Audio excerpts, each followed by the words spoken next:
गुरुर्ब्रह्मा गुरुर्विष्णु गुरुर्देवो महेश्वरा गुरुः साक्षात् परब्रह्म तस्मै श्री गुरवे नमः। सर्वमंगलमांगल्ये शिवे सर्वार्थसाधिके शरण्ये त्र्यंबके गौरी नारायणी नमोस्तुते। नमस्कार। नवरात्रि की सभी को बहुत सारी शुभकामनाएं। सद्गुरु योगी मनोहर जी, इनका विचारधन आपके सामने रख रहा हूं। देवी और नवरात्रि का आशय। देवी ये शक्ति का साकार रूप है।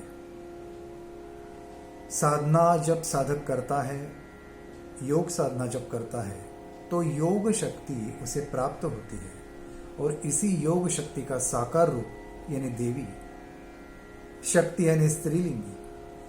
और इसीलिए जन्म जन्मांतर के जो संस्कार हम पर हुए हैं कि शक्ति यानी स्त्रीलिंगी, तो इस शक्ति का साकार रूप हमें देवी के रूप में होगा, दर्शन होगा। देवी के विषय में भागवत में कथा ये है कि ये योग माया कौन है, योग शक्ति कौन है। बहुत अच्छी कथा है। देवकी के उदर से भगवान कृष्ण ने जन्म लिया, उसी समय यशोदा के उदर से योग माया ने जन्म लिया और ये सब प्रभु की योजना थी। और फिर कृष्ण वसुदेव के साथ यशोदा के पास गए और योग माया वसुदेव के साथ देवकी के पास आई।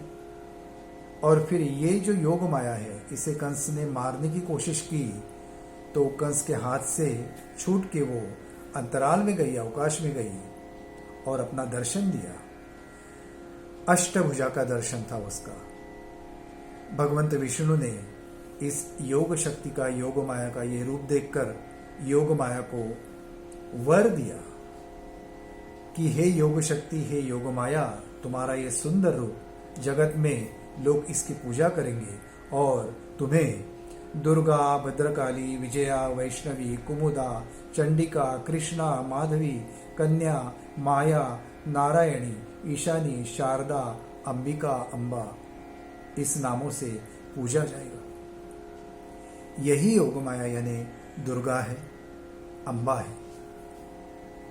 शक्ति यानी तेज, और इसलिए देवी ये तेजस तत्व की देवता है और इस देवी का दर्शन करना बहुत कठिन रहता है। इसलिए इसे दुर्गा भी कहा गया है। सद्गुरु बताते हैं दुहु यानी कठिन, ग यानी गमन करना, जिसका अनुभव लेना, जिसकी अनुभूति लेना, जिस तत्व की अनुभूति लेना बहुत कठिन है, वो यानी देवी तत्व, तेजस तत्व। और इसलिए हम दुहु यानी कठिन यानी देवी को दुर्गा भी कहा गया है। नवरात्रि हम मनाते हैं, पूजा करते हैं। पहले दिन घट स्थापना होती है और 9 दिन इसकी पूजा करके, मंत्र पाठ करके, फिर 10वें दिन एक तो विसर्जित किया जाता है, उसको उठाया जाता है। तो इसका संबंध क्या है? हमारे वैदिक परंपरा जो है, वैदिक परंपरा में पूरा ज्ञान भरा है। सद्गुरु बताते हैं नवरात्रि, नवरूप, नवशक्ति, ये सब क्या है? तो 9 ये पूर्णांक है। 9 के बाद फिर से वही गिनती शुरू होती है, इसलिए 9 ये पूर्णांक है। और घट स्थापना, घट यानी शरीर है। मातृ उदर में जब शरीर की स्थापना होती है, गर्भ की स्थापना होती है, अर्थात घट की स्थापना होती है, तो बराबर वो 9 महीने मातृ उदर में रहता और बाद में मातृ उदर के बाहर आता है गर्भ, घट। और उन 9 महीनों में जो माता होने वाली है महिला, उसको भी बहुत सारे संस्कार किए जाते हैं, गर्भ संस्कार, जो होना उसे वो दिया जाता है। यानी ये एक तरह से उस घट की पूजा ही है, उस गर्भ की पूजा ही है। उस पर अच्छे संस्कार करना, ताकि जब वो उधर के बाहर आए, घट यानी शरीर, एक अच्छी व्यक्ति बने, एक अच्छा शरीर बने, अच्छा मानव बने और जीवन में पूर्णत्व प्राप्त करके अंत में ब्रह्मलीन हुए। तो 9 महीने ये जो पूजा होती है महिला की, जब वो गर्भवती रहती है, बस उसी से नवरात्रि का साम्य है। घट स्थापना हम करते हैं, यानी हमारे घट की पूजा है। वैदिक परंपरा यही बताती है कि घट की पूजा करो, शरीर पर उत्तम संस्कार करो, और जब शरीर पूर्ण होके 9 दिन के बाद दशमी आती है, विजयादशमी। जब शरीर पूर्ण होता है, दशेंद्रिय पर विजय प्राप्त करके पूर्णत्व प्राप्त करना और ब्रह्म में लीन होना, ये मानव जन्म का ध्येय है। और नवरात्रि 9 जो आंकड़ा है पूर्ण है, इसलिए पूर्णत्व की ओर जब मानव जाता है तो नवरात्रि, नवशक्ति, नवदुर्गा, नवदेवी सब 9 आते हैं। ये 9 इस आंकड़े का रहस्य है जो वैदिक परंपरा ने बताया है। तो देवी का जो संबंध है हमारे योग शक्ति से है। और अगर निराकार दर्शन अगर लेना है देवी का, या अर्थात तेजस तत्व का, तो बस तेज ही तेज दिखेगा। तेज, पूरे ब्रह्मांड में तेज फैला है, ये निराकार दर्शन होगा निराकार साधक को। लेकिन साकार साधक को ये तेज देवी के रूप में होगा, देवी के रूप में दिखेगा, और उसे फिर हम देवी दर्शन कहते हैं। यह है देवी दर्शन, यह है देवी का रहस्य, यह है नवरात्रि का रहस्य, और यह है दुर्गा की पूजा, यह है अम्बा की पूजा। अम्ब यानी मूल प्रकृति, उसकी पूजा यानी अम्बा की पूजा।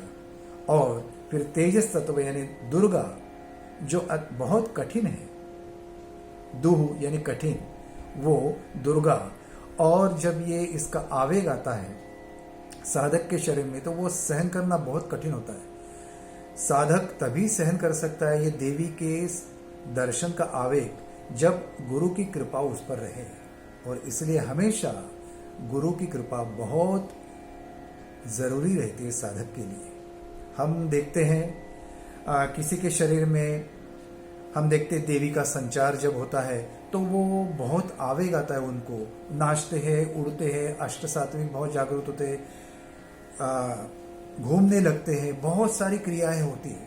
तो इसलिए कि वो देवी का आवेग वो सह नहीं पाता, वो शरीर सामान्य शरीर। इसलिए शरीर पे उत्तम संस्कार होना जरूरी है। उत्तम संस्कार 9 महीने गुरु के सान्निध्य में, गुरु के मार्गदर्शन में, और उसके बाद भी जब शरीर तैयार होके इस जगत में आता है तो गुरु का सान्निध्य और उसके संस्कार, उसका मार्गदर्शन, गुरु का मार्गदर्शन इस मानव के लिए बहुत जरूरी रहता है। यह है देवी, यह है नवरात्रि, यह है नवशक्ति की पूजा, और यह है हमारे वैदिक परंपरा। सदगुरु ने जो विचारधन दिया था वो आपके सामने रखा, आपको समझा होगा। बस इसी प्रकार से मानव अपना जीवन अगर व्यतीत करे तो वो पूर्णत्व की ओर जाएगा, क्योंकि मानव जीवन का ध्येय ही पूर्णत्व की ओर है। और इसलिए 9 ये आंकड़ा पूर्णत्व दिखाता है। हमारे जन्म में, जीवन में 9 ये आंकड़ा बहुत महत्वपूर्ण है। वैसे 8 ये आंकड़ा भी बहुत महत्वपूर्ण है, अष्टांग योग। तो हमारी भारतीय संस्कृति, भारतीय त्योहार जो है वो सब एक गूढ़ विज्ञान ज्ञान के ऊपर आधारित है। उसे अगर हम जाने तो पूर्णत्व की ओर हम सभी अग्रसर होंगे। सभी को और एक बार धन्यवाद, और नवरात्रि की सभी को बहुत सारी शुभकामनाएं। जय सद्गुरु।